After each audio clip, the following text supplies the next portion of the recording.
Introduce our speakers. It's Ivan Yakovlev from Trellix team and Mavses Bagheran from Softprom team. Additionally, I would like to introduce our Softprom team. It's Anita Martirosyan, Garigin Margaryan, Georgi Berladze, and I'm Eugene Mironenko. Thanks. I give the floor to Ivan. Ivan, you move. Thank you. Yeah, thank you. Thank you. Let's kick it off. So yeah, as Eugene is saying, it's our third session of these workshops about Trellix and different parts of the security that you can improve with Trellix solutions. And of course, if you missed first two sessions, first one was about centralized management console and endpoint protection, and second one was about security operations and EDR. So if you miss that, you can have a recording. We have links that we're going to send after this session, so you'll have all three of them, including this one, right? So if you're going to skip some parts of it, so we can re-listen it later, of course, you can do it any time of a day, no limitations whatsoever. So my name is Ivan Yakovlev, as Eugene introduced me. So I'm Trellix sales engineer, covering the whole EMEA region.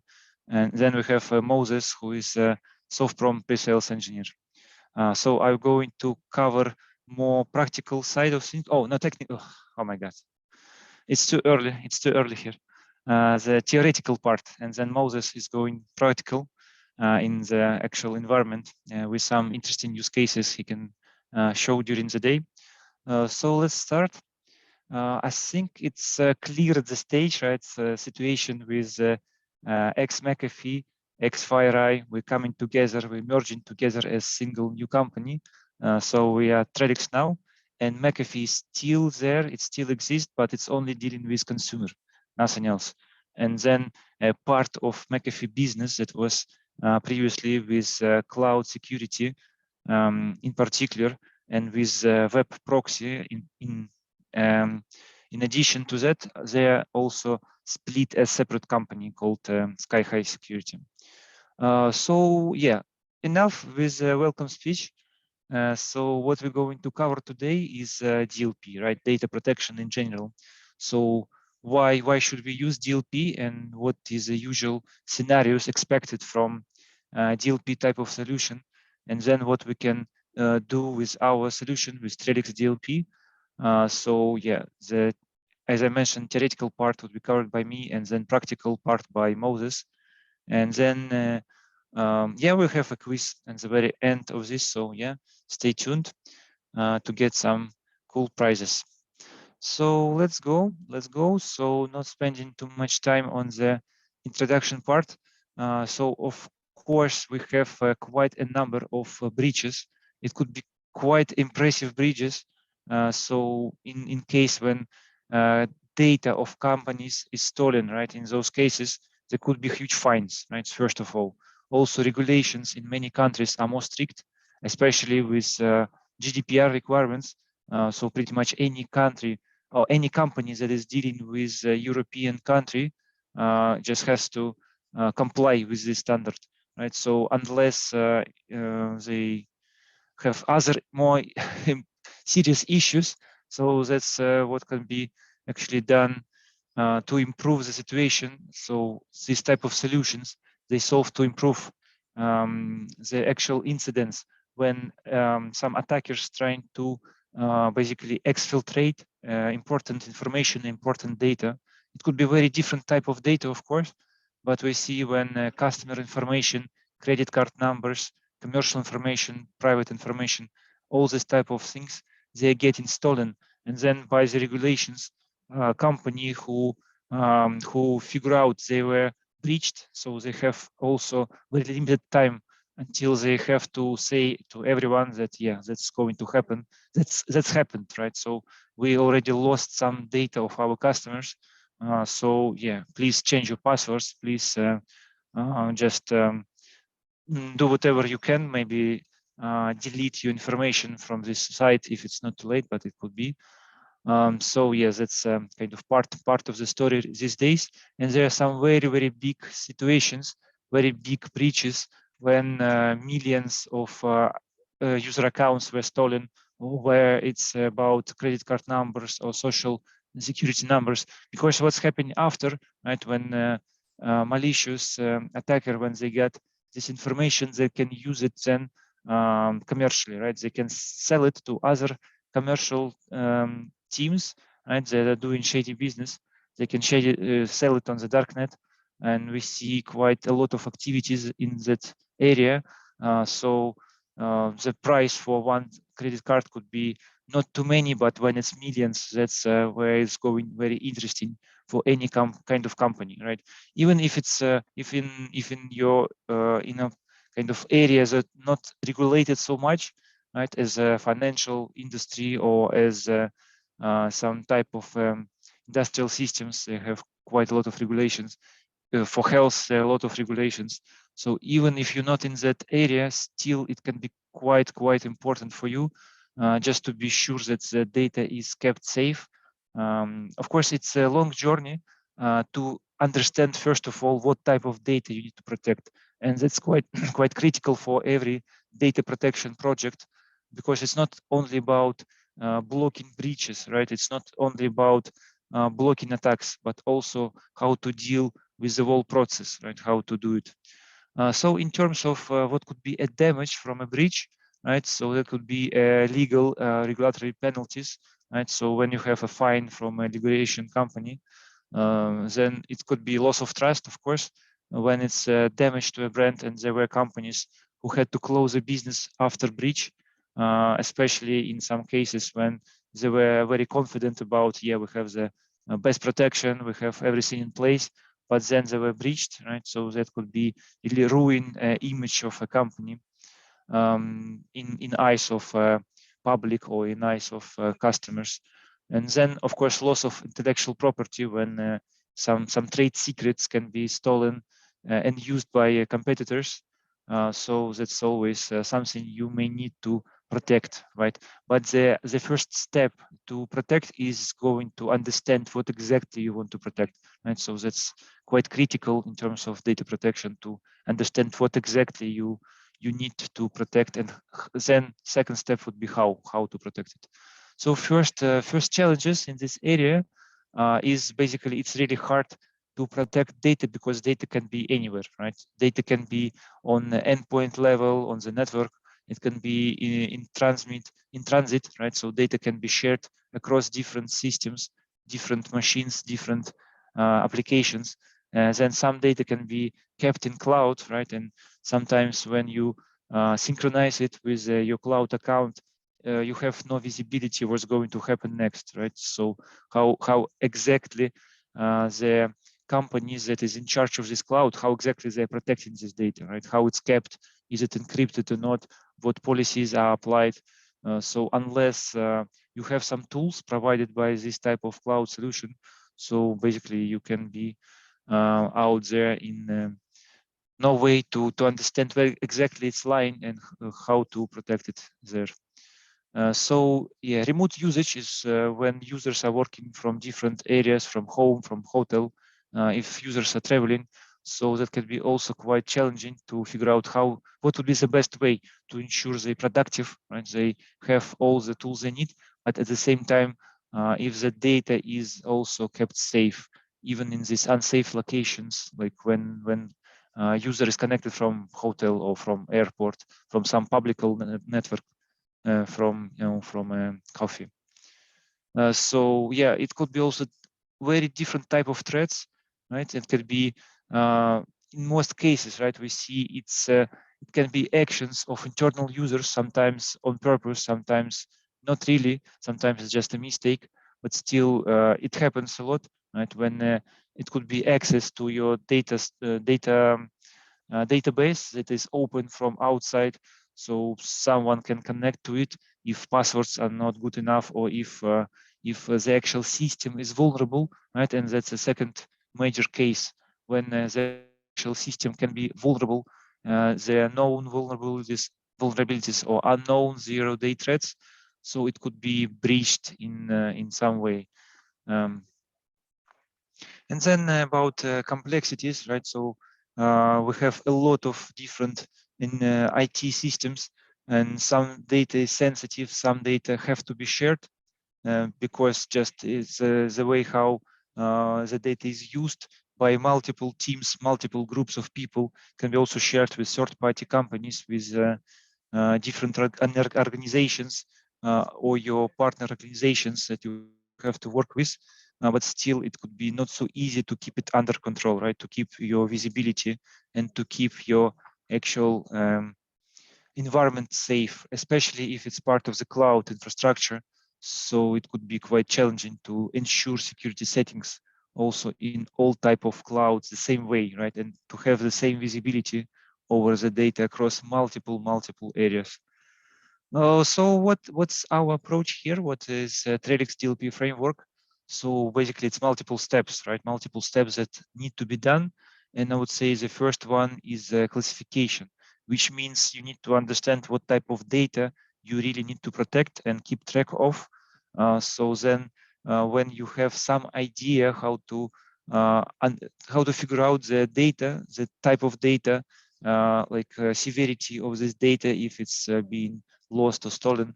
So second stage would be to discover where this data is located and then monitor in terms of how this data is sent over, how it's used, what's going on with this data.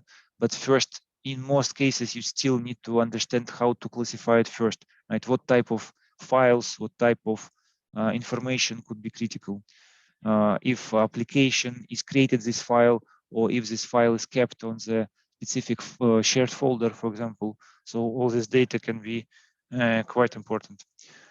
So next is user awareness. So it's also important part, right? So if you found the data in some location, so in some cases, of course, it's better to interact with users who are responsible for this data, right? So user awareness, as in terms of any security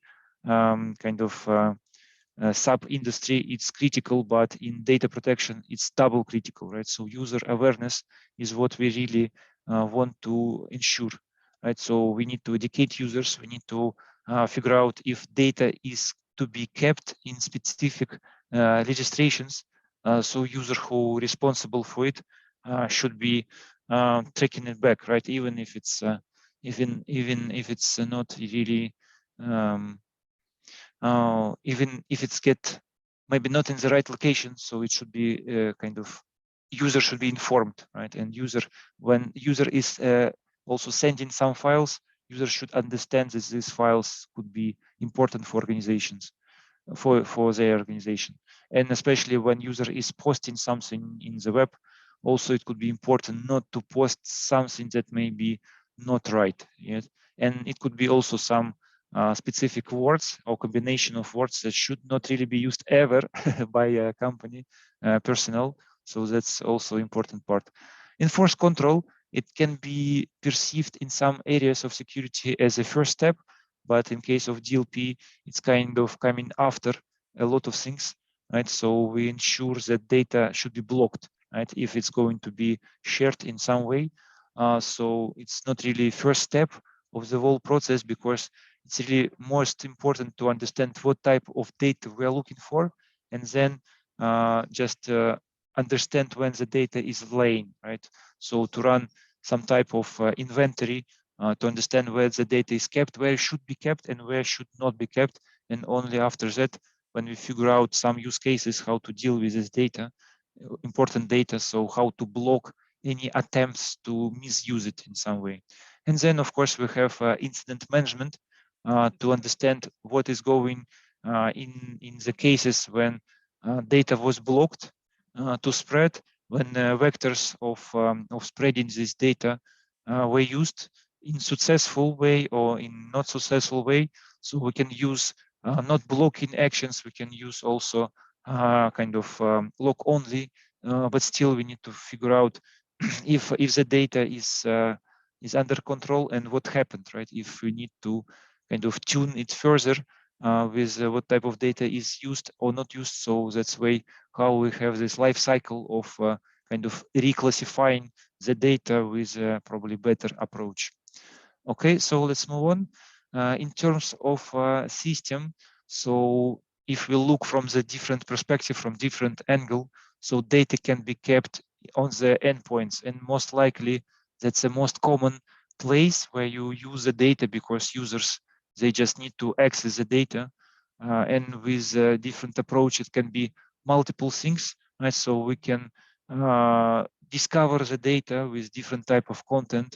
We also can ask user to self-remediate, right? So if we found something on the endpoint machine or on the network or in the database or even kept in the cloud, so we have all these measures, right? We have a way to find the data, then to classify the data. It could be manual classification when you say, okay, when user is working with an Office application, so user just has to set a classification for this document manually, right? So without classification, we don't allow this document to be saved. And of course, it could be also classification saying it's not important, but then user should be responsible for saying such things, right? So that would be tracked afterwards, of course, with some automated actions, right? So even if it was not classified manually as important, still we have engines on endpoint, on network level, on the database level, and clouds, to understand that data is actually important, right? Even if user set a wrong manual classification. And then we can also further integrate with kind of dedicated solutions for classification. So Bolden James and second one, I don't remember about, yeah, Bolden James is very, very popular.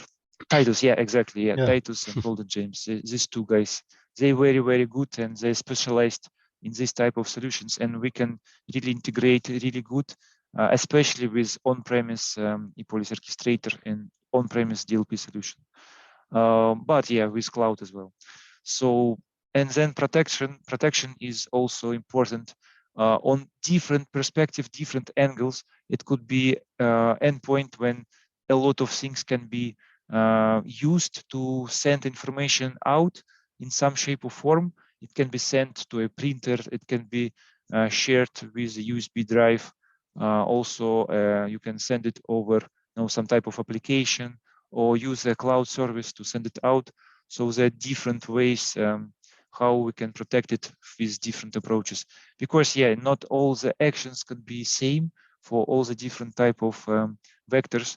For example, when you copy file to a USB drive, so for example, in this case, we have an option to force encrypt, right? So data would be encrypted in this data storage, USB storage, or hard drive, whatever, right? So we can encrypt it, the data, but it's not possible, for example, for different type of vectors.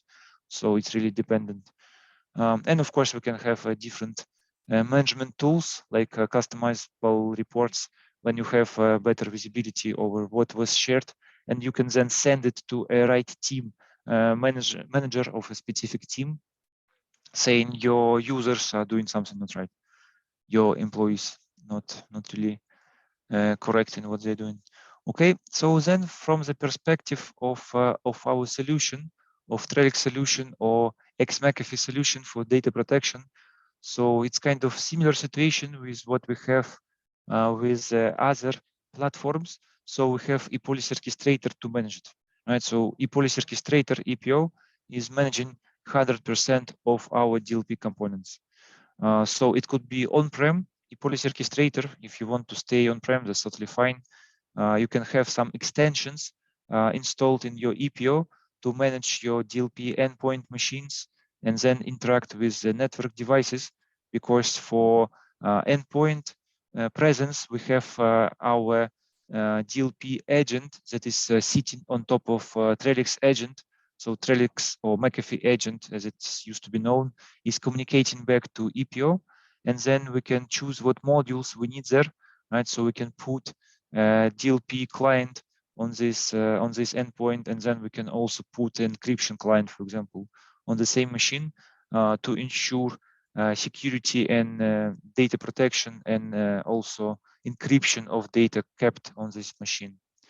And then we can also build up a policy to protect on different vectors.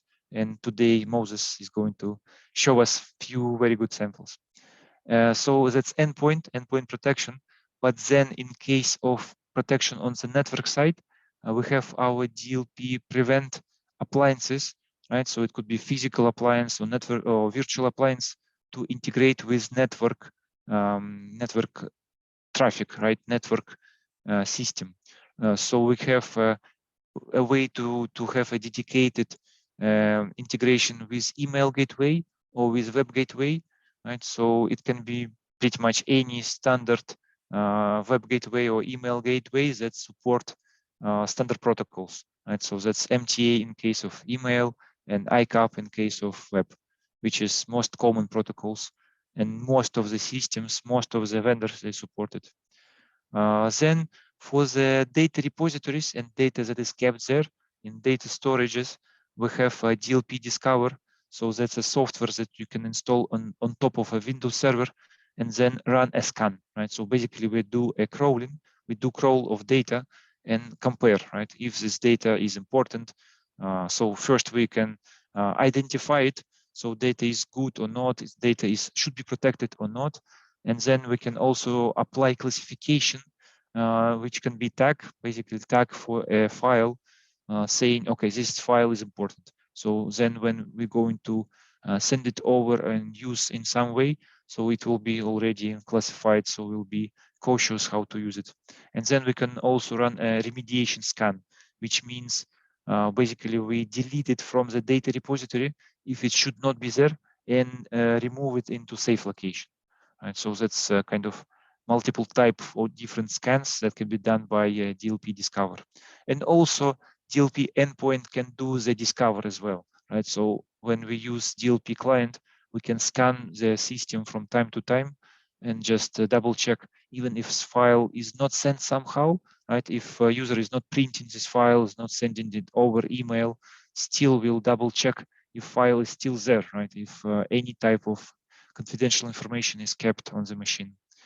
And then, yeah, then another way is DLP monitor, right? So that's kind of additional solution that can integrate with span port of a switch to have a copy of traffic and then keep a data on this storage, right? So DLP monitor basically is a big storage where we keep all the files that been sent over. So in case if we have some type of urgent situation, we have a way to double check what files were shared or sent over by specific user, by specific system. So for example, if we know this user has resigned, for example, we can double check, for example, a couple of last weeks, if user was sending some secret files, maybe to a competitors or somewhere else. So that's kind of additional way. We have also virtual and physical DLP monitor appliances that can be integrated with the network. So it's kind of additional capabilities that is there. It's kind of optional, but in some cases it's the only way to ensure if you can't really install anything on the endpoint machine. For example, we have a DLP client only for Windows and for Mac OS. So for example, if you use a lot of Linux endpoint machines, so we can have a network level of DLP protection for those cases. And then another important use case is data kept in cloud. And for that use case, we have integration with Sky-High Security, which is used to be ex-McAfee technology. So Sky-High originally was a company dedicated for CASB, which is cloud access security broker technology. So to ensure security of services, cloud infrastructure, and everything in between, right? So they can integrate by APIs with Office 365, for example, directly, and then just from that platform to Office platform, run some type of scans, commands to also run a discover scan, and basically using the same classification that we have with EPO, within EPO that we use here, we can also integrate with Sky-High and use the same classifications and also exchange incidents, right? So incidents from EPO can be sent over to Sky-High and opposite, right? So data from SkyHigh can be sent to EPO, e-policy orchestrator. Okay, so that's a quick description, and then we can have a bit more details, right? I just wanted to highlight that with DLP endpoint, we have also kind of a separate license that can be used or not used as you prefer. So for example, we have it with all the bundles of our endpoint protection with our endpoint security platform with INS. Usually you have also device control, right? So if you want to block specific type of periphery devices, external devices, so just completely block, untrusted USB drives or USB keys or storages, you can just say by default we want to block all the attached devices, right? So that can be part of the solution. Then with DLP client, we have also data loss protection, so you can block it according to some standards, right? To PCI, to personal information, to health information. Then we can also run a discovery scan on the same file or the same machine. So yeah, even you can look for some archives of emails and emails in those files. Basically, a repository of all the emails that were kept on the machine. And then we can use user awareness. So we can have a pop-up message saying, please consider what you are doing because this file is important. So are you sure you want to send it? So yeah, user may just type, yes, it's important, I understand the risks, and then I'll take full responsibility for sending it over. So that would be a kind of justification for business, why it's needed, why users need to do it. So it's kind of making it easier for us and for users how they treat confidential information. Okay, let's move on. So Discover, well, I quickly mentioned, right? So that's a software that can be installed on a server, and then we can have a different type of scans, right? We can have this inventory scan to connect to different type of storages or to on-prem SharePoint, for example, to actually online as well, to Box account, to double check, right? If we keep there some important files, and we can do the same with shared folders, with databases. Just double check a list of supported environments for that, and then we can use classification for the files we found on the in the shared folder. So what type of files are there, or maybe what data is there on database tables. So that's also a way to ensure we know about all the data and we know that this data is important or not. Then remediate, right? As I mentioned, we can move and encrypt this sensitive information from unauthorized locations to a good place, right? That is kept safe. And then fingerprint is what we can do as well, right? So we can scan files to basically generate a fingerprint and then use this fingerprint in our protection rules. So even if a portion, right, if not full file, but just as part of it, like some type of text was used from that file, we can still track it down, right, and ensure it's safe. So next is our DLP prevent. So we have two type of integrations with this module. So these appliances can be integrated with web system usually by ICAP. That's the most common way. And also email can be integrated with just SMTP traffic, right? So we usually it's act as MTA, right? So if you can point it as a link in the communications, so basically we can act to figure out are these letters fine or what is there, what's inside of them. So that's quite powerful way, yeah, especially for the systems where we can have no endpoint presence. But also it's kind of important if you not sure if all your clients, if all your systems or endpoint machines, if all of them got installed our software on top of it to ensure it's safe also on the network side. Okay, and then monitor is a way to ensure we have a couple of protocols, right? Different protocols are supported with it, not only email, not only web, but also different type of protocols are supported. But just be sure that you have a way to decrypt this data first, because monitor won't be able to decrypt. So you need to have something like a network tab that is doing decryption, or for example, web proxy should send it in a clear text, right? So that's, I mean, not the communications would be in clear text, but it would be decrypted first by the system that is on the network path, because for web proxy, it's quite easy to decrypt because basically it's what it's doing every day. But for monitor, we don't have any CA certificates. We cannot resign communications, so we can't really break it down unless it's decrypted first. So just be sure you have something in place to send it to monitor. And then what areas can we cover with our solutions? So discover, inventory, and different type of scans can be done or delivered by DLP discover component. And then we can also add additional, quite important sometimes, layer of security and data protection by a dedicated solution to protect databases, right? So we have a software called Vulnerability Manager. So basically we can scan a database and look for much more kind of dedicated to databases things, right? So we can look for kind of vulnerabilities, we can look for missing patches, we can look for weak passwords, we can look for data, right? So that's quite a lot of things we can do with Vulnerability Manager. So then another way is to integrate with Sky-High Security, CASB system from Sky-High, which was previously known as McAfee and Vision Cloud, right? So now that's Sky-High CASB.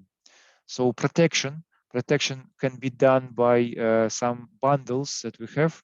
For example, complete data protection suite, which includes quite a lot, right? Quite a lot. Even encryption is there. Also, DLP suite is where we have all the DLP components together. So that's called TDL, Total Data Protection.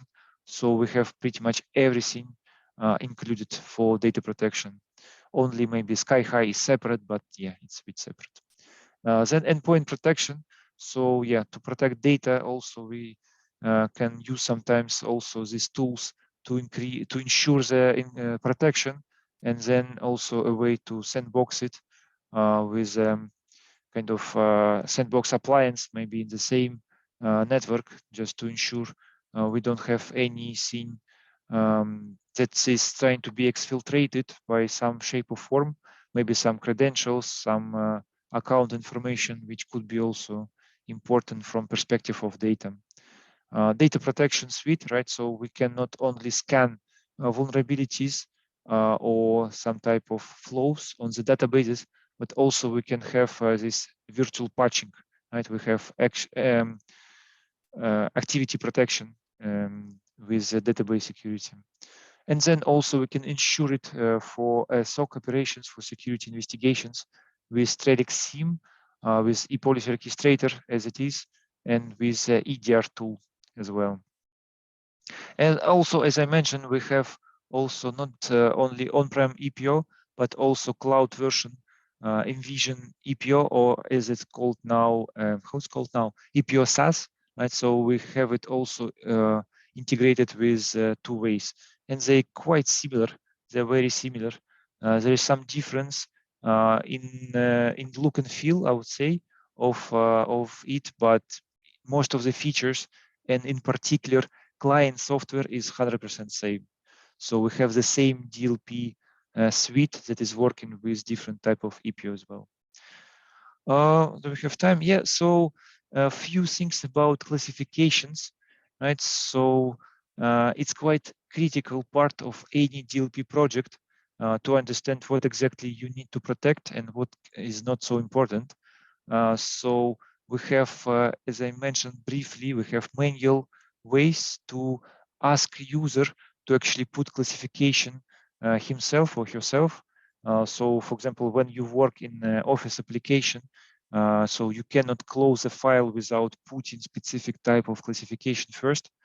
And also you can, you have an option to right click on a document and say, okay, here I want to change a classification. So I want to say it's a kind of high critical, high severity, or not most critical, but something in the middle. So that's what can be done also by user. Then automatic it is kind of most common way to ensure classification by our engines on the endpoint level, on the network level. Also, while crawling this data, we can also do this. We have also this structured and unstructured data fingerprinting. So yeah, to understand a bit more. So basically, you can take your file and upload it to a server, and then all copies of this file would be ensured.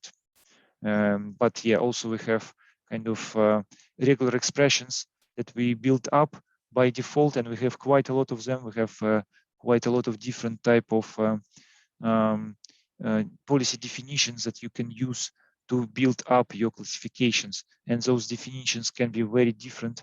I will cover it a bit later, but yeah, for third-party integrations, it also can be done with Microsoft in how it's called, IP protection, whatever. Microsoft. I think it was Azure called. It was called Azure data protection, but now it's a bit different. And then we can also integrate with Titus and Bold and James. Yeah, which is sometimes done in big companies to ensure 100% the data is classified the right way, and then we can use our tools to apply our restrictions for data classified by these engines. So how it's done, right? How it's done from the policy construction perspective. So very quickly, we built this from construction blocks called definitions. So it can be a regular expression, it can be dictionary, so different specific words with different weight and properties. So for example, some dirty words can be blocked if we don't want these files to be composed of those words. Some properties on the documents, file extensions, of course, through file types, of course, different validation algorithms. For example, when you use your IBAN, right? So there's a way to ensure this IBAN is actually a real one, or if it's part of credit card, or if it's part of your residence ID. So we can also use these validation algorithms to ensure that's actual real data that is going to be sent over. Then we can apply the data classification based on source and destination, right? So if file is coming from specific application, or if it's copied from specific network share, or specific repository, or specific device or user list, so we can say it's what we want to protect. So these definitions is basically building blocks for policy creations. Then we have a classification built out of those definitions, and then we can apply them automatically or manually for different type of files based on applications, on file locations, content inspection as well. And then, yeah, as I mentioned, manually or with fingerprinting. Then we combine protection rules. So one protection rule can be about clipboard protection, right? For example, when you copy a content of a Word document in a buffer in a clipboard, so we can ensure it's blocked, right? This operation is blocked, right? So it won't be copied and pasted into some application or somewhere else. So we can block it on the level of clipboard. So that would be a protection rule, and then we can combine multiple protection rules in a rule set. Right? But when you have one specific rule, you can have different conditions for that rule to trigger different exceptions, of course, and reactions. Right? And reactions can be also for situation when user is in the office network and when user is outside. Right? So it could be different scenarios. It could be more strict if user is outside, or it could be like less restrictive. Right? It's up to build up actual rule set composed of those rules, specific rules, and then you can apply this rule set based on geolocation or specific location on different area, for example, on production area or some test users. So you can use these rule sets as everything else in EPO, right, according to the same kind of logic that we have in DLP. And then with DLP policy, so then we can push it, right, with EPO over DLP to DLP client through Trellix agent, right? So that can be used to send to specific assigned systems or groups with the system tree concept, right? So that's very quickly how the policy is assigned to a client machine, and this policy is composed of specific protection rules. Protection rules are composed of classifications, and classifications are built up from definitions. Then few use cases, very briefly, right? It can be insider threats. Insider threat when someone is kind of doing this on purpose, when your employees can misbehave, and we have some ways to ensure it's not going to happen. But I think probably it's better to show it on the actual environment. And same with data privacy. We have quite a lot of built-in definitions to make it easier for you to use some type of classifications and usual data protection legislations, SOX, PCI, right, GDPR. So that's what we have out of the box. So we can just pick it according to a data privacy law and just apply it to discover the data, to detect it being used, or maybe it's hidden somewhere, even in the scanned images, in some forms, in screenshots.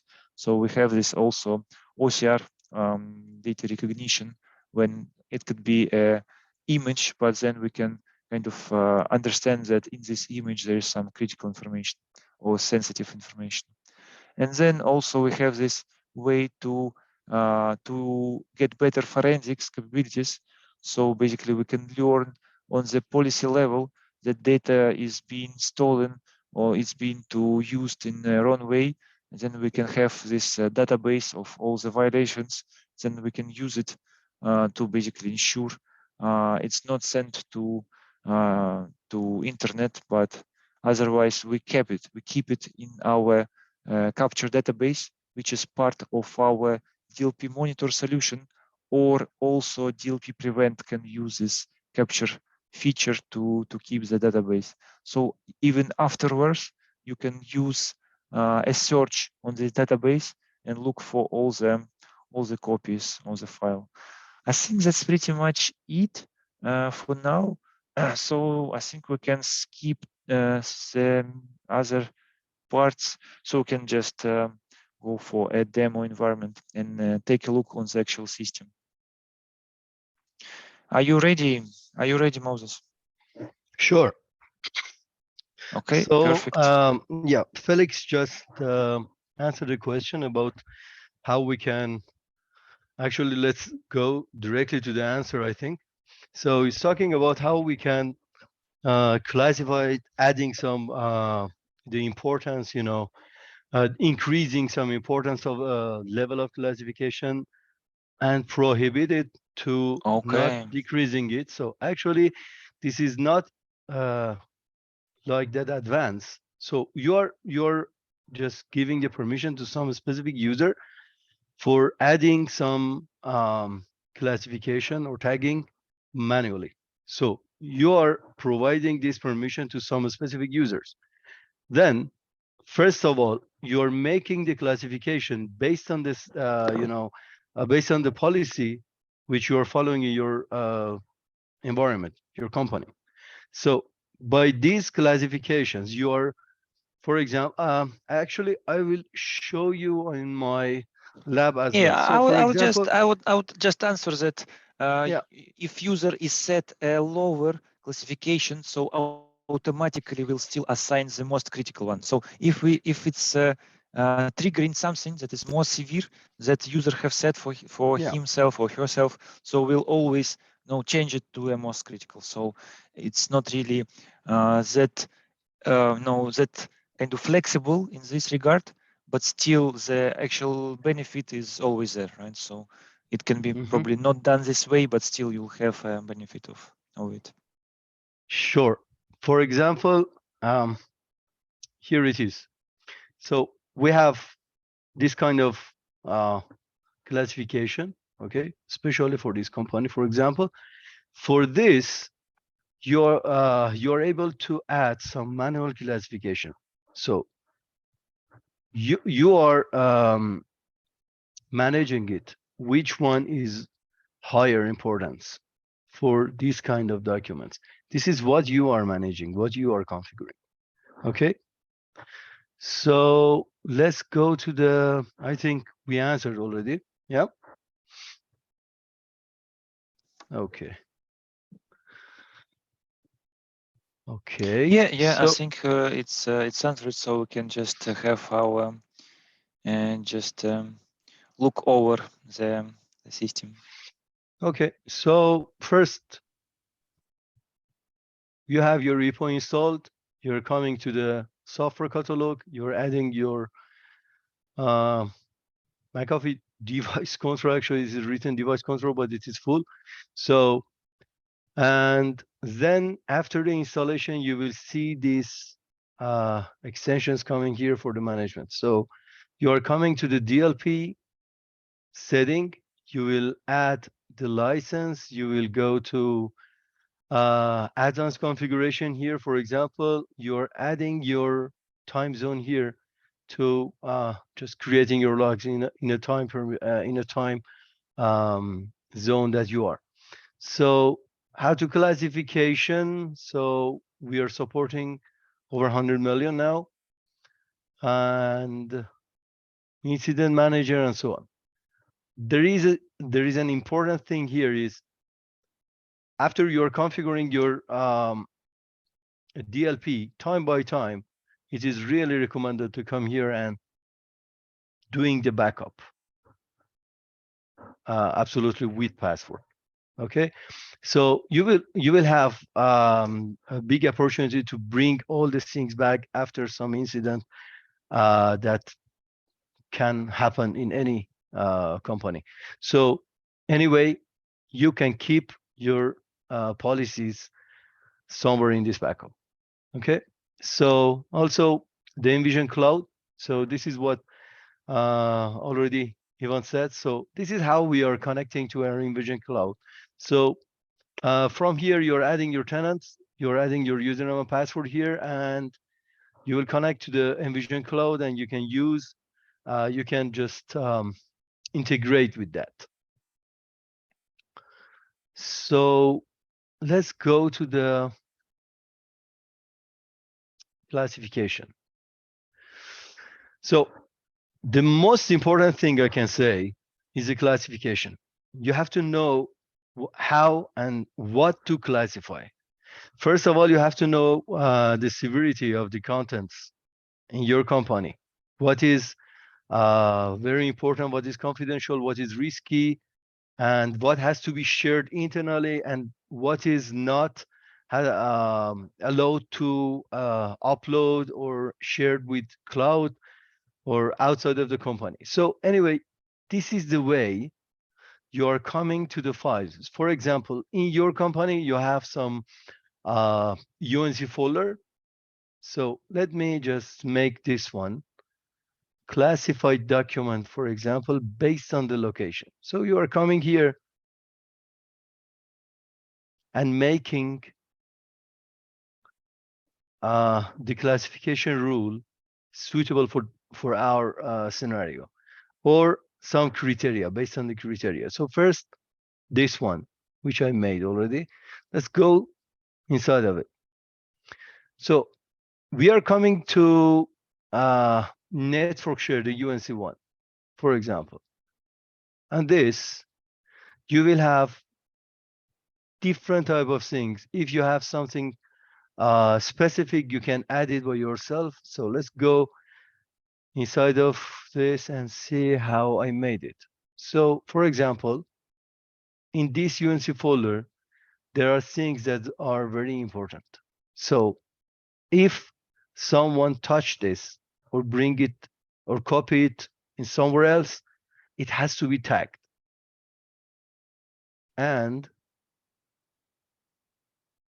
This one as well. It's quite interesting. For example, when you're using the terminal server, your drives are going to TS client folder. So if you are redirecting your drive as well. So from here, if something just attached or copied to the system or vice versa, you're doing the tagging. So after you're tagging, you have the possibility to control it. This is the main goal which we are just following here. So, and after that, after all these configuration, we are naming it with this, then we will use it inside of the policies. So just bring you some more example about the classification. Let's go through just different things. For example, the content classification. So the content classification based on the criteria, so we had based on the content, we have things that we can use inside of our classification rule, like using some keywords. It can be dictionary, it can be keyword, it can be part of the file extension, for example. Inside of the file, even we can go the document properties, for example. You can use something else. For example, there is a document, have specific author, the manager name, I don't know, subject, template, anything.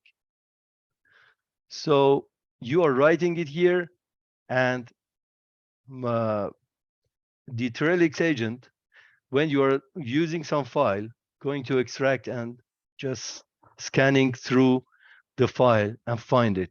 If we find it based on the rule, we are tagging it by this name.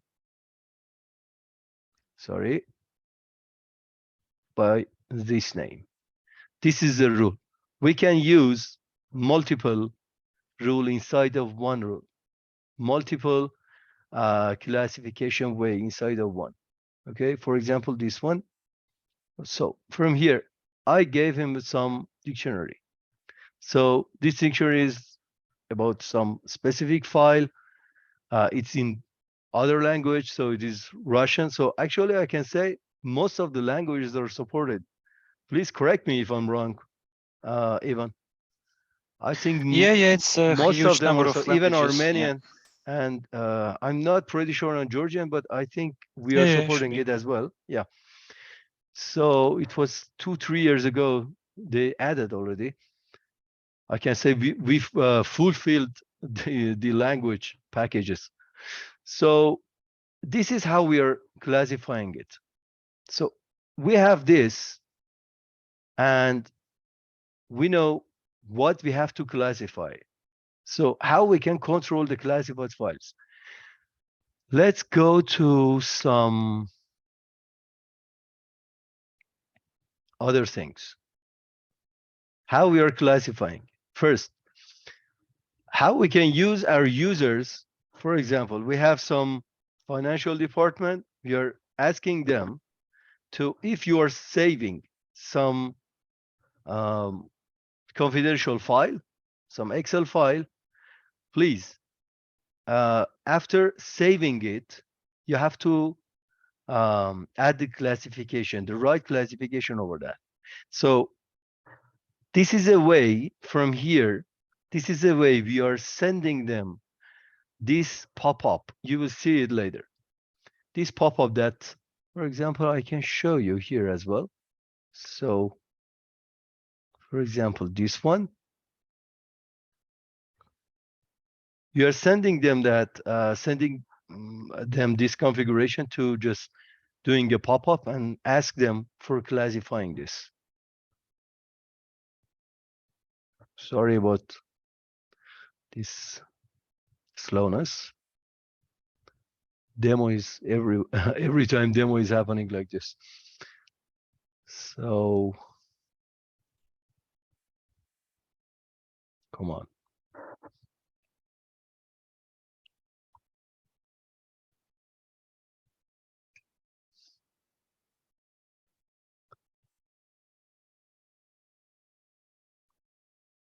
Okay, till it's opening. If you remember, I told you about the manual classification. Okay, so from manual classification, we have two options. One, we are sending them this configuration for the pop-up. All Microsoft tools will use it. Another one is this one.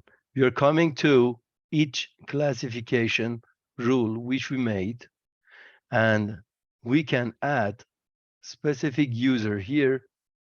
For example, this one. To do this classification, this tagging. Okay, this is exactly what Felix asked. So I made it for everyone now, and let's see. Yeah, okay, doing something.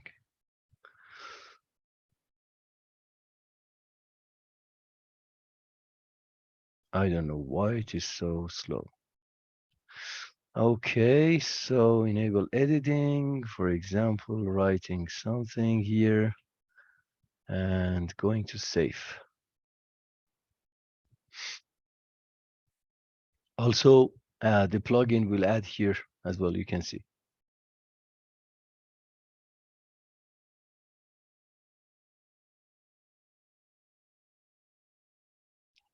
I don't know what is happening.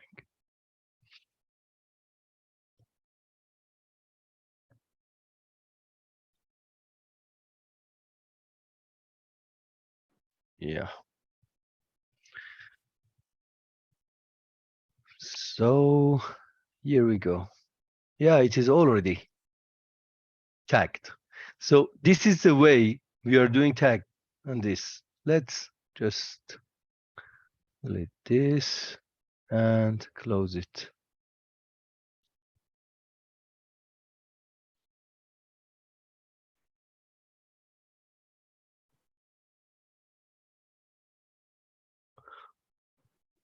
Oh my God.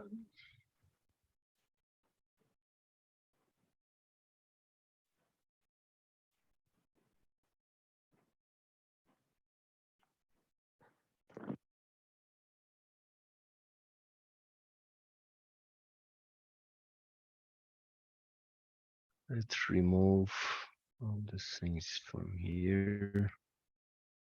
Yeah. Okay.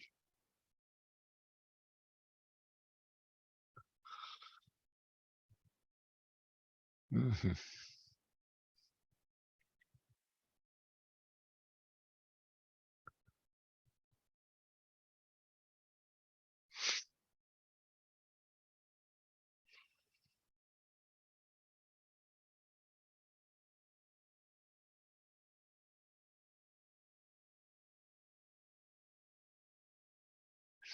So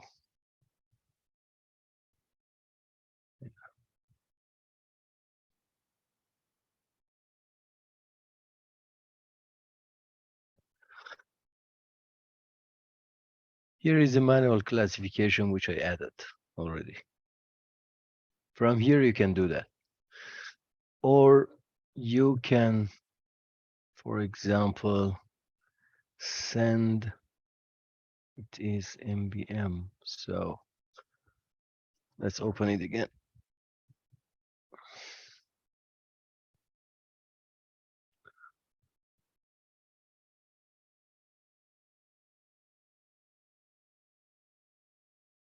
Come on, Microsoft.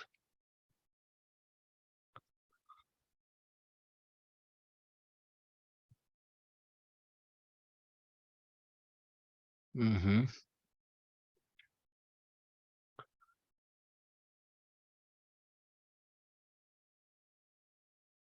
I mean, in This any unclear situation, this just blame user Microsoft. yeah. That's the way. Yeah, it's okay. So this is, oh, I forgot that. So the user is excluded. Oh, that's why. So the user is here already, the administrator. So anyway, this is the policy. We will come to this later. Okay. So this is not just for this. Yeah, that's the problem here. So we are using generic one. Okay. save. Yeah. So the user was classified, excluded. So we'll come to this later anyway. And what we have by the rules. Let's go to the rules. Yeah, Ruben.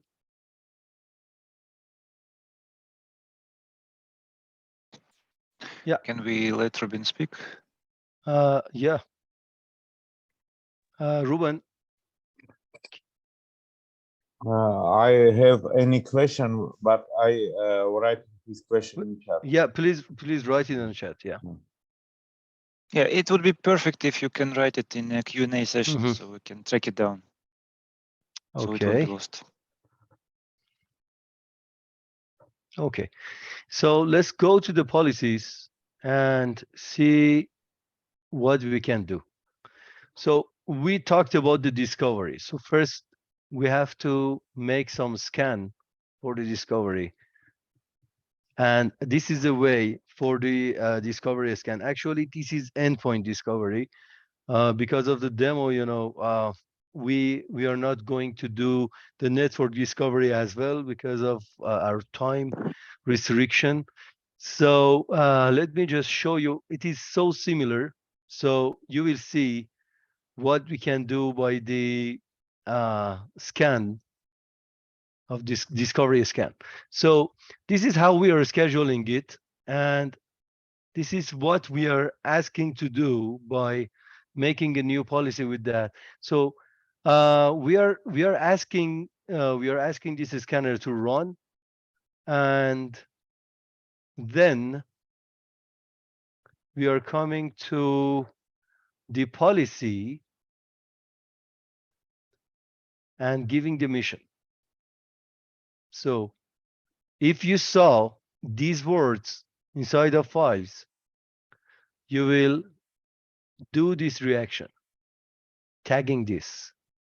So if these files are there, you are just tagging those files, classifying those files. This is what exactly we are doing with the endpoint discovery. So let's go to the device control first, I think. So we have a lot of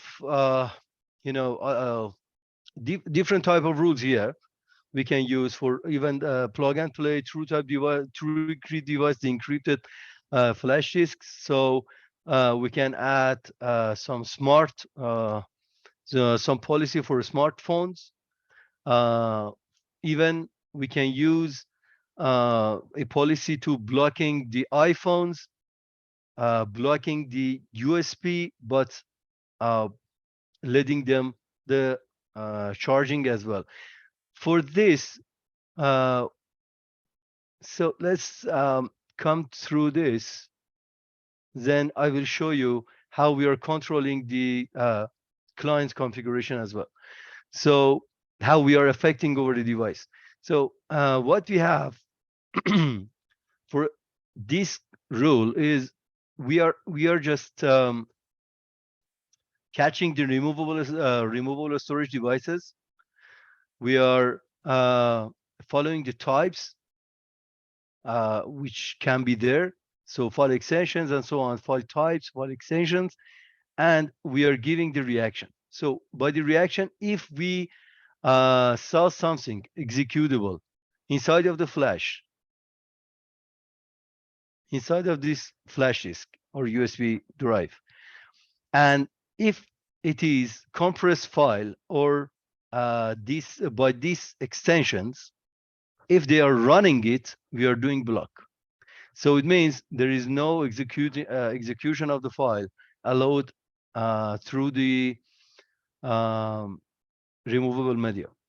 So we can add also some exception during the rule and just excluding the device, name, even the user. For example, it is for the help desk guys, for example, we are giving a permission to them to installing something which customer or client asked. So they can come, they can use their user and their user is getting whitelisted, they can do the installation through the USB folder. Also, there is something here that would be very interesting for you. So from here as well, we can do something. First, what is this for the main concept? So we have Windows client configuration.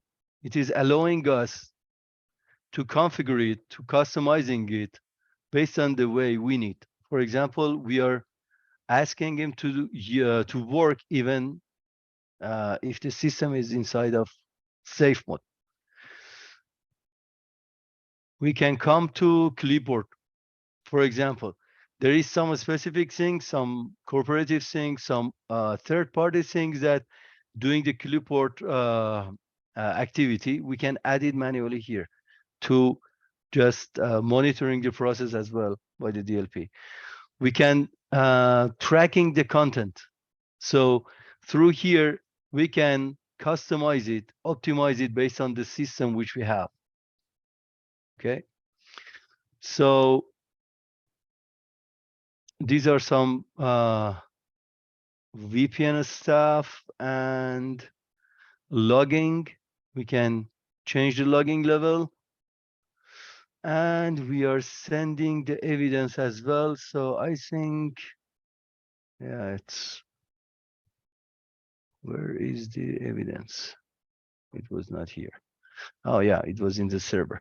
Okay, so the things I told you already for some iPhone things, Apple things. So we can block what we are allowing him to charge.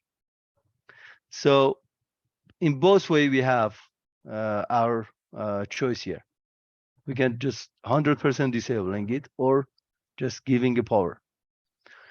So for discovery, this is already, we talked. Email protection, this is the place that even you can integrate Bolden James and Titus using their classification. So under the operational mode, you have all the options which you are using through the DLP agent. So this is based on what you need. You can enable or disable these features based on what you need. The print protection. So for print protection, we are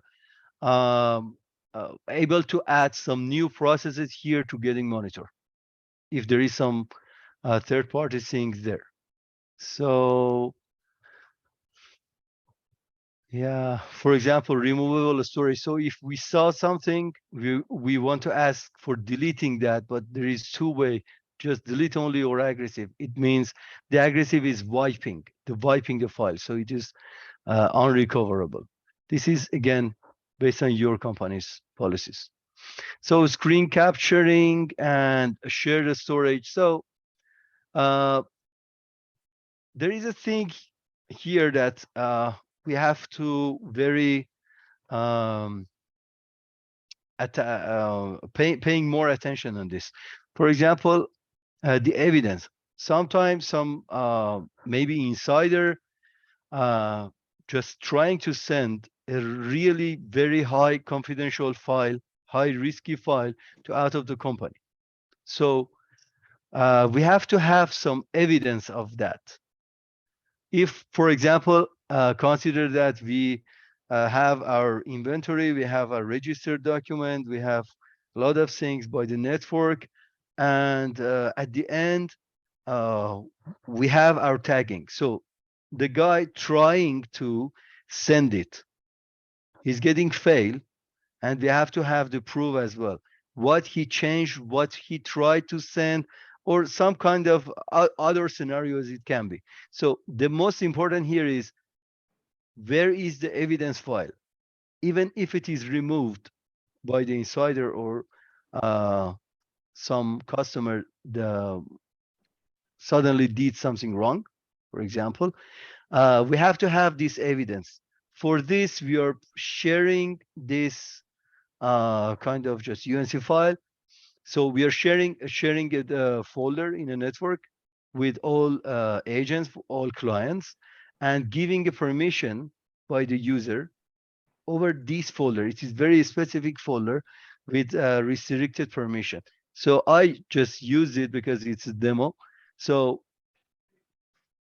by the testing it, all the things getting tested, the permission to adding the evidence file there, the permission to just modifying and so on. Okay. By the way, Moses, we had Yeah. this question from Ruben. I think it was specifically about this evidence storage. I can read it out. So what functions, security controls, and methods are used in the DLP system to securely store documents that users have already sent and further use these documents in case of incident? So pretty much, yes, that's the answer we are looking on. Right? So that's Yes, we answered kind of already. evidence folder. And basically what we do, we use encryption to keep it. I think that's Sure. some AES 256 encryption that is used.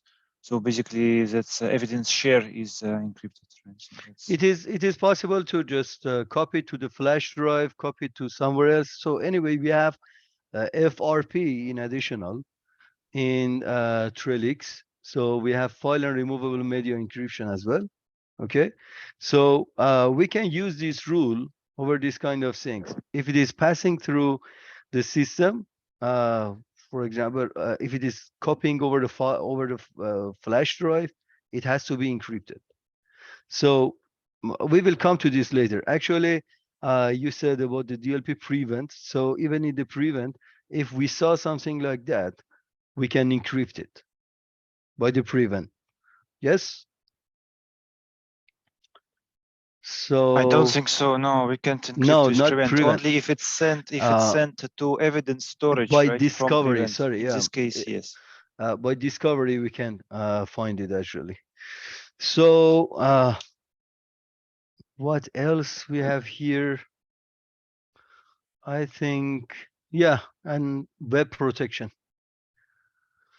We will come to this after we are showing the policy. So what else we have here inside of the policy?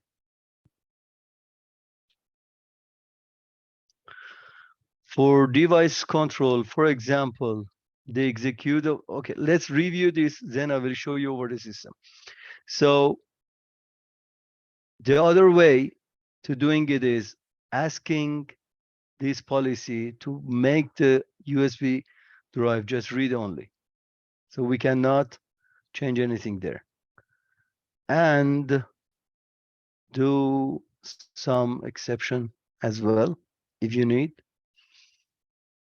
And very interesting thing here. So if the flash drive coming, I don't know, from someone, so they're just plugging in to your system.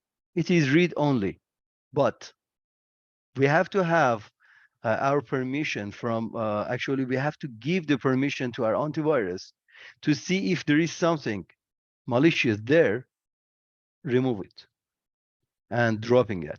So by this rule, we are making this read only, so it can make some problem to our endpoint security.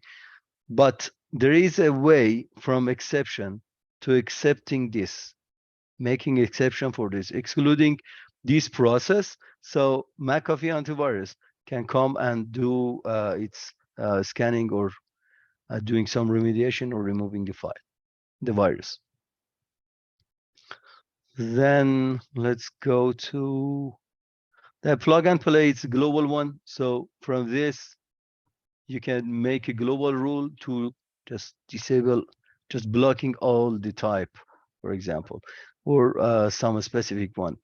Actually, if you have some very specific kind of drive, for example, something like this, you can make your list with the specific things to exactly just block that kind of things.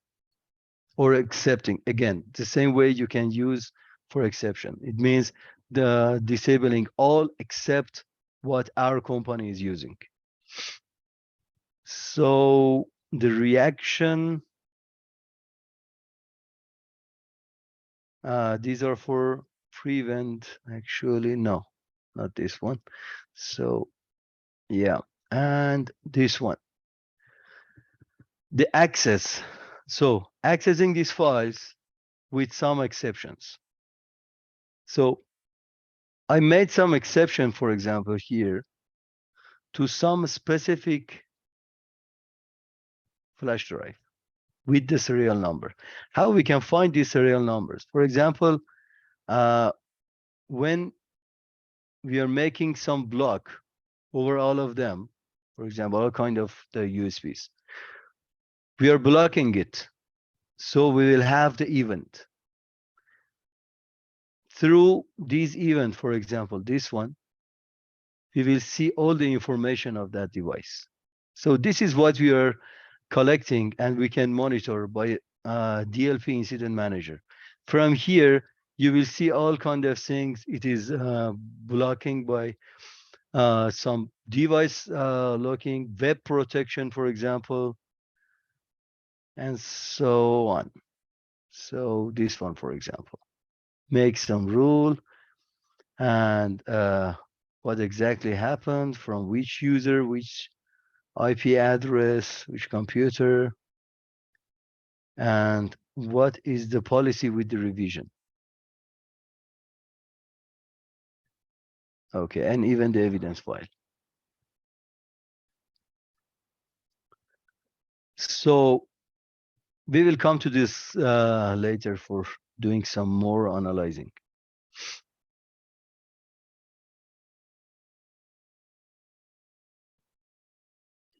So this is the way we are, for example, for just these three rules.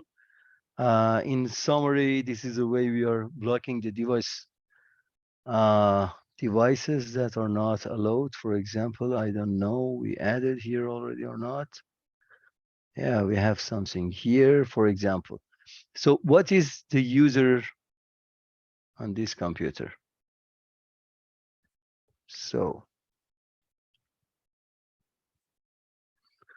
yeah, this is MBM user. So this user is coming to execute something here. So as you can see, it is already read only, and it cannot use the executable, running the executable things. But this one is allowed. This is the difference which we made inside of the policy. Okay. So what else here? For example, this one. Let's see. One other computer. If we have something here. So we are doing something here. See, on this computer with this user, it is 100% prohibited any type of use on these files, anything. So we are blocking everything, just reading, copying it to computer, and that's it. Oh no, for this user it is fully blocked. Yeah. So what else we have? Yeah, even the execution. So we are sending it now for reviewing all these events as well. So we are coming to next one. Yeah, let's check the application control, for example. Inside of the application control, basically we are talking about the web application control. In web application control, let's open the things which already I made.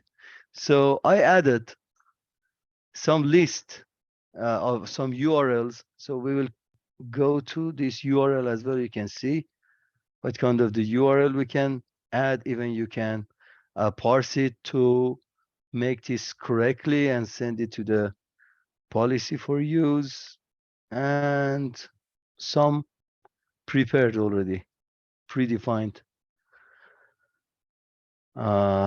templates. Okay, so we are going to controlling this. We are doing the control over this and doing the reaction, which we are preferring to do. Okay, so what else we have is data protection. Besides that, we are doing some protection over device control. We have some other, sorry, we have some other things for controlling the access of the file, the data inside of the USB drives as well. So we have some option here. We can go a little bit more precise to the activity. So if they are classified by this, and the application, so we are using any, and the way is just outgoing, not incoming to the local there. So even the direction we can choose. We are asking, and some exception you can add. We are doing some justification. If you want to copy something, for example, to your flash drive, you have to write your justification. So this is the way justification making. They have to write this. So for example, this one. See, when we are making this, we are adding this as a mandatory. So when you are using the mandatory, it means they have to write something. Without that, they are going to block. This is the second option. So if they are not doing that, they are going to block. So what else we have here is some print protection. For example,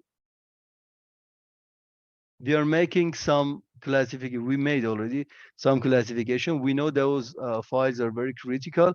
So we make some justification. Even we can do the block as well.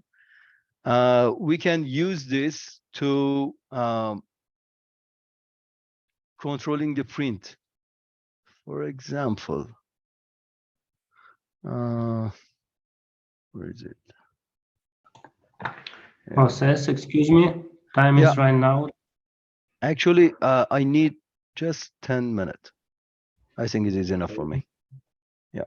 So it is already tagged because the file just have some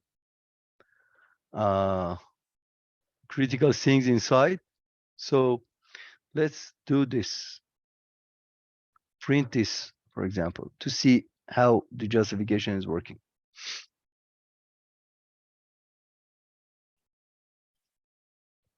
There is no exception here. Yeah. Oh my God. Let's print it directly anyway.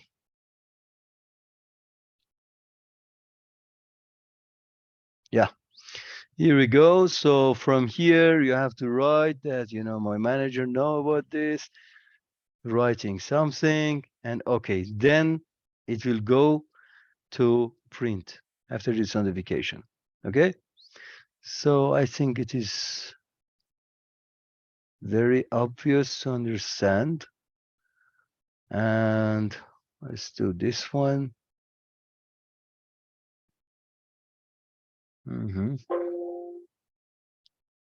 Thanks a lot to Microsoft. You're highly appreciating this. And okay, till then, next rule, some screenshot, screen capturing. So again, some classification, we are blocking this. So even if we see some word inside of the file. So the things we can do here is, I don't know what is happening with Microsoft today for me. So let's open this one. So we will use both here. So These are just mentioned inside of that classification. I'm doing the print screen here.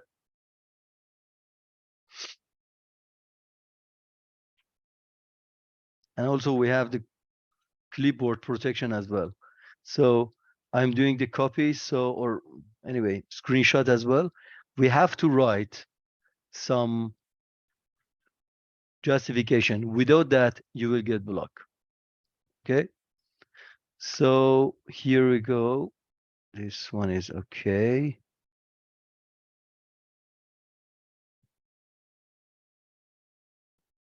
And let's send some mail.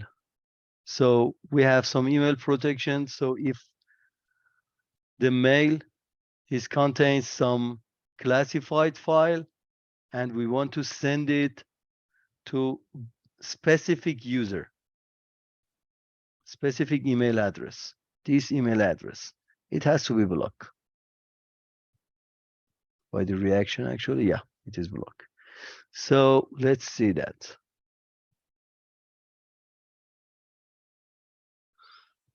Okay.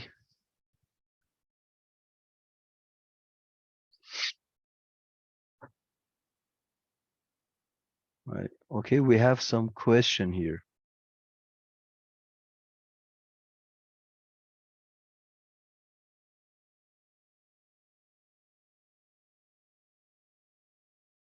Yeah.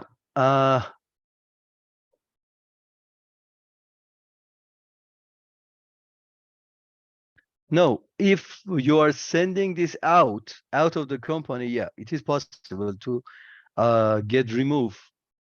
The fingerprint will get removed from there. Yeah, but if you are doing some embedded classification, it's going to be there, not going to be removed. Okay. Yeah. So my lab is dead. Yeah, Ivan. Okay, This is that's happened. good timing. Good timing. Yeah. Yeah, I don't know what's happened, but I'm 100% sure that it's connected to Zoom this time. You're still connected. Yeah, we can hear you. Mm-hmm. No, these two are just get conflict here. From the beginning, I saw this. I didn't. Yeah, just pay thinking more on that attention. question about, so basically when user uploads an already classified document to the database, blob, and by blob, I think that's about some type of cloud infrastructure. Is it like Azure or AWS or something that we don't really control? Is it? Because it could be very different situation, right? So if it depends. it's a It's on the database rest that we or control, on motion. yeah, because if it's if it's part of the kind of service, right? So in this case, it can actually lose any type of labels that we put on it, because it's no longer a file, right? We don't control the actual file. If it's just a line in database, so all attributes are lost from a file.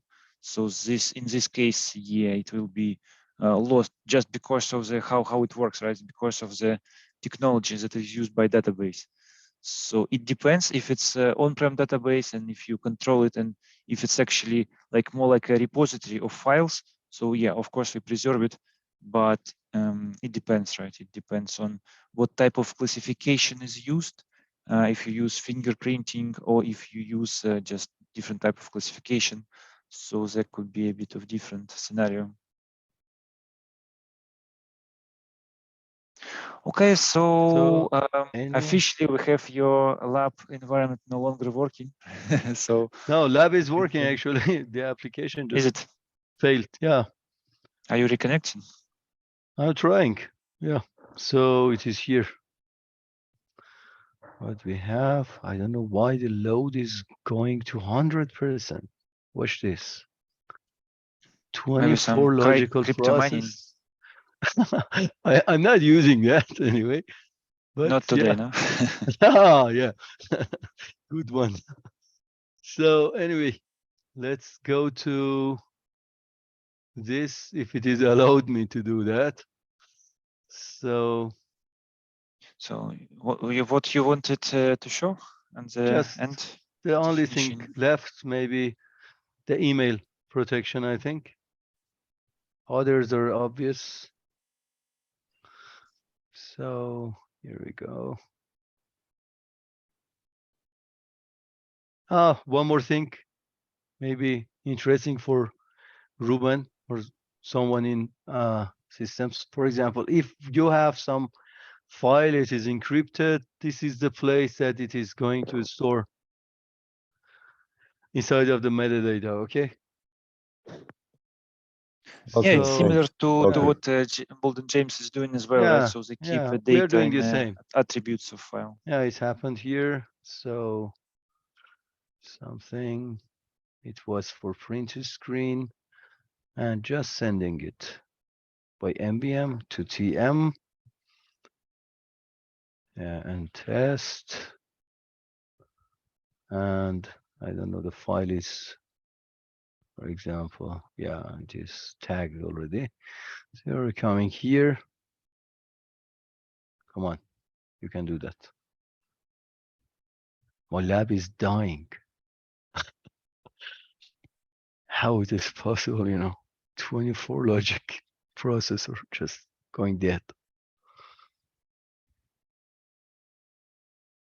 Yeah, actually, yeah, if you have this count of services, you know, TIE included, it is possible. So one more thing, guys, even inside of the DLP, you can use the TIE reputation for files as well. And it is very interesting. So I wanted to show you this as well, but, you know, unfortunately, the lab is not following. Okay, guys, I think we are done. So Too the many things eyes are looking on your lap, so it's probably yeah, she's, something sharing. happening. Yes. So so yeah, let's end it. Let's see. Yeah, here we go. This is the thing you ask, I think, Ruben, part of your question. So this is the manual classification. When we are coming for this from the classification on manual one coming to general, when you are adding this, you will see where is it? You will see these kind of things, this kind of pop-up, okay? When you are sending it, or when you are saving some Excel file, when you are saving some Word file. So this is the page you will receive. This, for example, for this activity, I'm sending an email. It is talking about the mail, which is sending, not about the only the attachment. So I can use this, I can use this, add something. So I'm the user, I know, you know, what kind of distributor is on this email, for example, some content here. So this is what we are adding. Again, part of the question for Felix as well.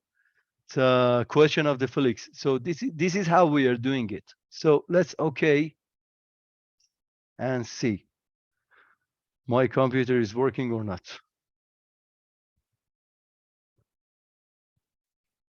Oh man. So anyway, the thing expecting here is, you know, the McAfee is blocking it. So this is how it works.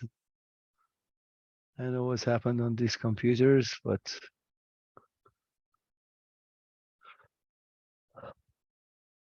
anyway, so just finishing this, actually, we have this event I can show you here. So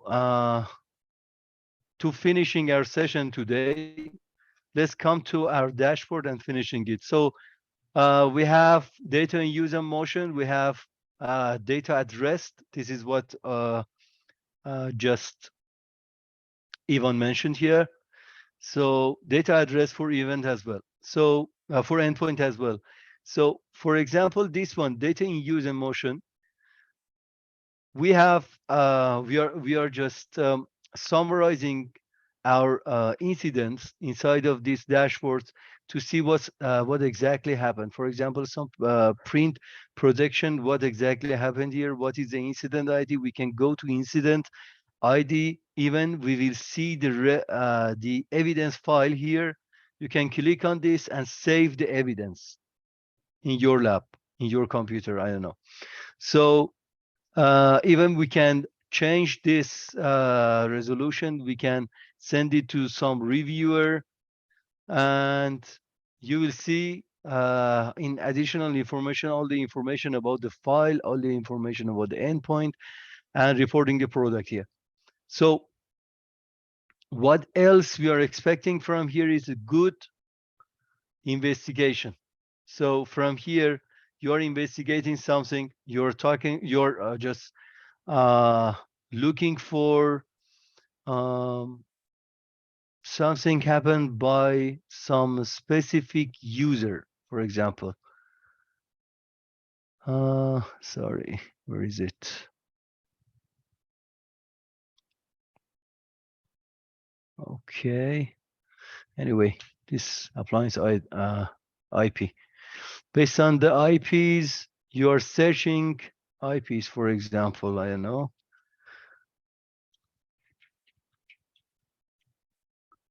Okay. Not here. Actually, we brought it here based on the IPs. Or actual action. Yeah, the investigation. So from here, for blocks, for example. So what we already blocked, what made our flashes, flash USBs, just read only, and when we are doing no action. So this one would be interesting. So for example, for for web protection, let's go to the web protection. What we already did without any classification, just we did some application control and notified, and we didn't block that. Just we are monitoring it. So one more thing here is blocking, for example. Let me show you what we did. For example, this one. Yeah. This is about the file that we blocked when it is accessed, when it is accessed and it is just monitored by this rule. So the rule is coming here to this computer. What we did is blocking, security is warning. So what else? The classification. The file was classified. That's why that rule started to work. Okay. So yeah. That's it, I think. If you have some question, just shout it, please. I think we have pretty much most of the questions answered so far, but yeah, if you have any, please put them into Q&A section. That would be the best way. So yeah, let's then continue with the quiz. If we don't have any questions right now, so we can show it on the demo environment. Yeah. Don't see any. We can, yeah, anyone can, you know, all the attendees, actually some of attendees are existing customers. But for others who doesn't have this, we are ready to just do the demo for them. The only thing you have to do is just ask. So I think the time is finished already. We did some overtime. We're out of time already. Yeah. So let's go. Thank you very much. Let's go to the delicious the part. most important part. Yes, exactly. So as last time, so if you don't have yet any prizes from us, so you have a way to get it today. So we have 4 questions. So 2 of them will be rewarded with a smart band, and 2 of them with buds, right, with headphones. So let's get the first one. So get ready. So just get ready to put your answers into chat. Just right here. So that would be basically, so the first one with the right answer would be rewarded. So we have few more complicated questions and few are less complicated.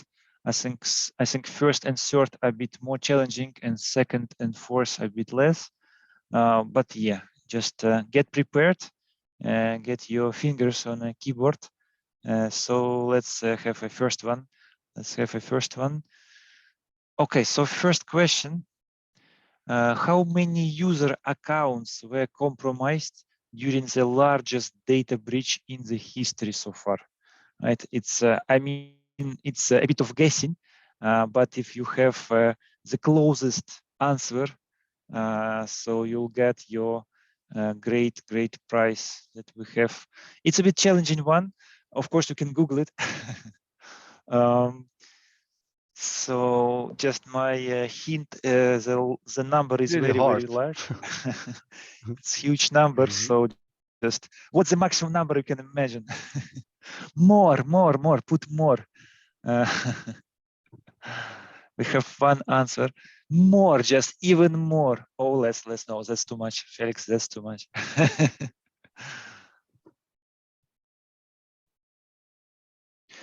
Okay, good attempt. No, that's. I think we stop when we have the closest possible. We don't have right answer yet. No. Even more. It's very recent one. It's very recent. It was in the news in November this year, but the actual breach was over multiple years. Right? It was over multiple years. I think 3 or 4 years, and the amount of user accounts is just crazy. Yes, Raphael, we have your absolutely correct answer now. So that's 3 billion user accounts. It was a breach of, oh my God, I have an article right here about it. So if you interested, yeah, this one, Yahoo, right? So Yahoo breach. So it was about 3 years that were taken to get all this data stolen, and actually it was by FBI. So only when FBI got involved, it was determined that all 3 billion accounts had been compromised. So that's a lot, right? That's the biggest one so far, number one. So just be sure not to get in that headlines, news headlines. So yeah, good stuff. Good, congratulations. So next question. It's a bit less hard, I think. So what Trellix DLP component is used to block an external hard drive? Right. So let's see who will be fastest. I think this one should be very easy if you were listening or if you're using this solution, of course. So what is a component of a DLP solution that is used to block external hard drive? Device control. Yeah, that's the right answer. That's the right answer, and that's also coming from Raphael. Okay, that's very good. So that's 2 right answers so far from Raphael. Yeah, it's not fast enough, but yeah, that's this combination of letters is quite close. I would say. Yes. I think it was intended as device control. Yeah, which is fine. File and removal media protection. That's very good, good one, but it's not actually used to block, right? It's not to block the actual device itself, right? So file and removal media protection is a good answer, but it's not 100% right, because we really block an external device with with our beautiful device. Yeah, control. actually, we are using FRP when we are just considering some encryption. So we can make some exception there, that if the drive is encrypted by McAfee or Trellix FRP, you're allowed to copy that. And if not, we are blocking. It is part of the rules we are making inside of the device control. Yeah, well, I mean, you cannot use your external device if it's not Yeah. encrypted, right? But it's not Yeah. really blocking, right? So it's a bit Absolutely. different action. Yeah. Okay, so let's prepare for the third question. And this one, well, I mean, it's relatively easy if you were listening. Otherwise, it could be a bit challenging. So let's see. Get ready, get ready. So the third question is, what basic building block I use to construct a classification in Trellix DLP? And so I think I repeated this quite a few times, but let's see who is the fastest to answer. So what is the basic building blocks to construct a classification?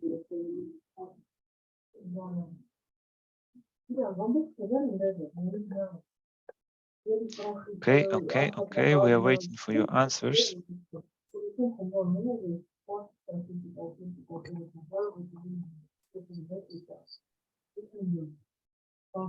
Okay, we don't have any answers yet.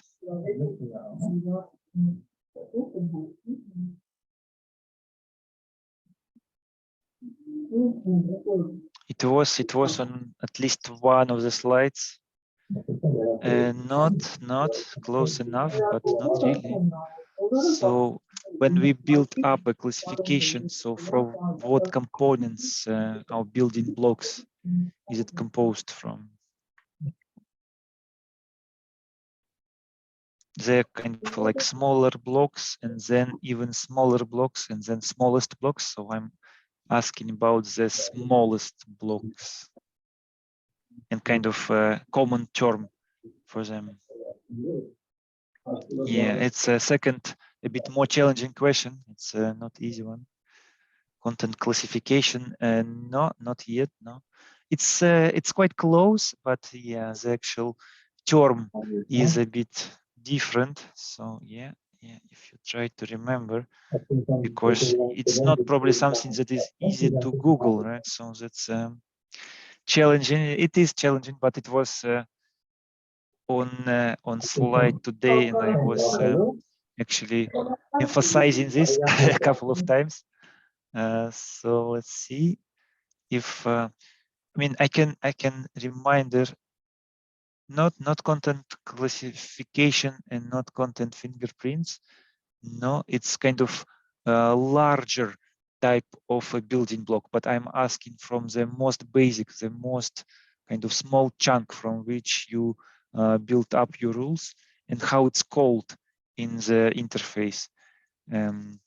So that's I can remind you that price is very nice. Yeah, so take a look. You can just own it if you answer right. That's a Smart Band 7, very new and shiny. So just try your best. Try your best to answer. So how it's called? What is the name of it?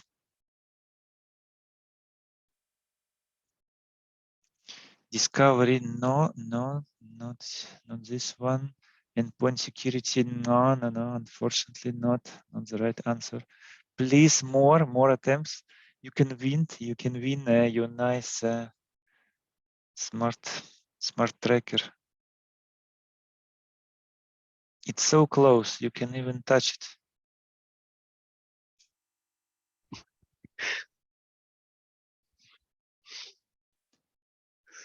Okay, so few more minutes, I think.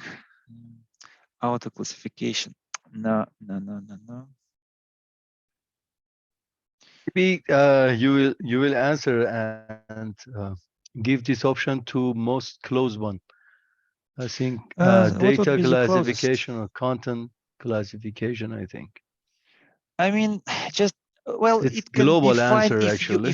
you put one of the examples of this, right? So what would be a building block, right? So maybe not the actual name of it as we use it in our interface, but at least what could be it, right? So what could be an example of it, right? Because I don't think we had any examples so far. Well, actually, it's quite close. Data protection rule, quite close. But yeah, if you can give some examples, that would be even better. But I think a data protection rule is kind of close enough. Would be even better with some actual examples. What type of this content fingerprint? No, not content fingerprints. No. And we had this type of answer before. So okay, so last one. So we're waiting for another last attempt, and if not, so we'll decide who was the closest. Tagging. Tagging. So I think it was last attempt. So I'm going to show you the slide where we had it. So yeah, this one, right? So when we were talking about how to build up a policy with elements, so this one, right? So I was talking about this one. So definitions is the most basic building blocks for policy creation. And some examples could be like a dictionary, regex, doc properties or extensions, right? So if you see a true file type, so that would be kind of a building blocks for it. So I think data protection rule, it's kind of a Or bigger tagging. block. Yeah. Or tagging. Maybe tagging is Content actually quite fingerprint close. is not that one. Yeah. Content, no, So content data fingerprint protection, is not auto really. classification. Discovery is not. Yeah. We have first, yeah, data classification by Ruben. Yeah, probably that's the closest, yeah. And till the end, tagging by Rafael. Yeah, tagging. Not 100%. Really, yeah. Not 100%. Data classification is better, I think. I think so. Yeah, it's quite close. Yeah, I think Ruben was close enough for this one. I think. And yeah. now the last question to relax a bit. It's much less challenging. I think that's so that's the answer for our third question, definition. So the last question, which is much easier. So just prepare to type. What is the name of a console used to manage DLP prevent hardware appliance? Okay, so just put your answers into chat.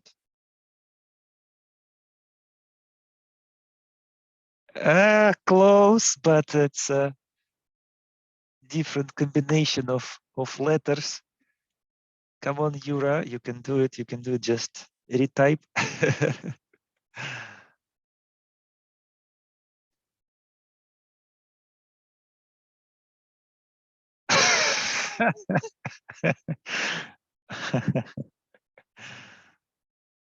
Okay, we have a right answer now. yeah. I mean, it's there were 2 attempts by Yura, but they were so close, and I'm sure he knows what he's typing, but they both wrong. How it could be, how you mistype it 2 times.